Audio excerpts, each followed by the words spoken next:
Assim, um grande problema é porque desde a história do Freud, da banalização da psicanálise e tal, vem aquela história de que a culpa é sempre da mãe. Isso hoje virou um problema muito sério. E isso vai gerar um mercado, talvez, um mercado para cuidar dos pais culpados porque os filhos têm transtornos mentais? Esse mercado já existe. Quer dizer, muitos profissionais que atendem crianças ou adolescentes também atendem pais. Ou um profissional está atendendo o filho ou a filha e um outro profissional está atendendo a mãe ou o pai, ou os dois. E aquele que atende a criança ou adolescente, muitas vezes demanda a presença dos pais no tratamento, porque afinal de contas você está tratando como uma criança, né?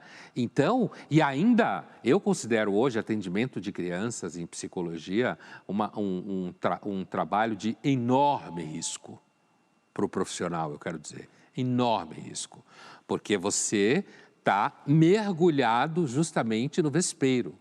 E há uma tendência hoje que é o maior pecado que você pode cometer do ponto de vista etiológico, ou seja, discutir a causa, é aquilo que antigamente se falava, não, a mãe é a culpada, né? Aquela coisa do Freud, aquela história lá. Então, hoje as mães elas estão em redes sociais, elas estão em bolhas, elas estão em grupos, elas estão ativas. E hoje, um dos maiores pecados que você pode cometer no âmbito do mercado da saúde mental é imputar ao ambiente onde a criança cresceu algum tipo de causa. Imputar ao ambiente é um eufemismo, um jeito diferente de dizer a culpa é da mãe ou do pai. É o jeito de falar tecnicamente, imputar ao ambiente, falar de falha ambiental, ou seja lá o que for. Você consegue, de alguma forma, produzir um distanciamento em que a culpa, como você dizia há pouco, como eu falava, da culpa de imputar aos pais a responsabilidade ou uma falha ambiental, diminui um pouco, porque não fui eu que errei, é um problema genético. Ok, então cerebral. você desloca a culpa do ambiente, ou seja, dos pais talvez, para o ambiente da ciência, da ciência não, da genética, né? Você retira a noção de culpa. Retira. Agora, isso faz o quê? Faz bem para o mercado? Faz bem... Por que você diz que isso é um pecado capital? Imputar ao ambiente. Porque ninguém aguenta ser responsabilizado, além de todo o trabalho que você tem quando você tem algum filho com algum quadro clínico delicado, é muito difícil para os pais aguentarem, além da lida com o quadro dado, a responsabilidade de ficar pensando que foi ele o responsável por aquilo. Entendi, certo? mas trata-se de uma mentira, então, que os profissionais... Não se trata de uma mentira. A situação aqui é bem mais complicada do que isso. Primeiro, não se tem certeza. No tempo em que a psicanálise reinava carreira solo, e a psicanálise tem uma tradição de tratar da falha ambiental, de tratar de temas a ver com a vida psicológica, a infância primitiva, como se fala, romance familiar. Então, você tinha essa cultura de responsabilização dos pais da família.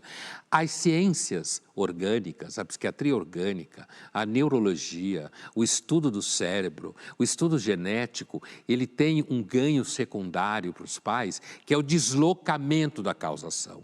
Na verdade, ninguém sabe, Thaís, exatamente a causação, certo? Alguém te dá um diagnóstico e o diagnóstico funciona. Pode remeter a um tratamento específico, remeter a uma medicação, mas a causa, se alguém pergunta por que há um aumento de casos clínicos como o psicólogo aqui nos falou, pode ser mais diagnóstico, mais identificação, mais ferramental, a gente não tem como comparar como era antes, certo? Mas, evidentemente, nos últimos 25 anos, grosso modo, esse sintoma cresceu muito. Por quê? Por quê? Alguém que pudesse responder essa pergunta e não me viesse com resposta do tipo causas econômicas, sociais, políticas, biológicas, transcendentais. Por quê? É provavelmente um tema que está além da possibilidade de determinação efetiva e definitiva da etiologia, do aumento, eu quero dizer. Né? Agora, você retirar o tema da falha ambiental, não se trata de dizer que é verdade ou mentira. Primeiro, não se sabe onde começa uma coisa e acaba outra. Né? E com o avanço das pesquisas, em ciências médicas e orgânicas, em psiquiatria, neurologia e tudo mais, vão aparecendo artigos que vão remetendo à causação que não tem a ver com o comportamento dos pais. Isso é bom para os negócios e é bom para os pais, porque alivia o sentimento de que eles são responsáveis. Agora, onde está a verdade definitiva sobre isso? A ciência não lida com verdades, ela só lida com fatos. E às vezes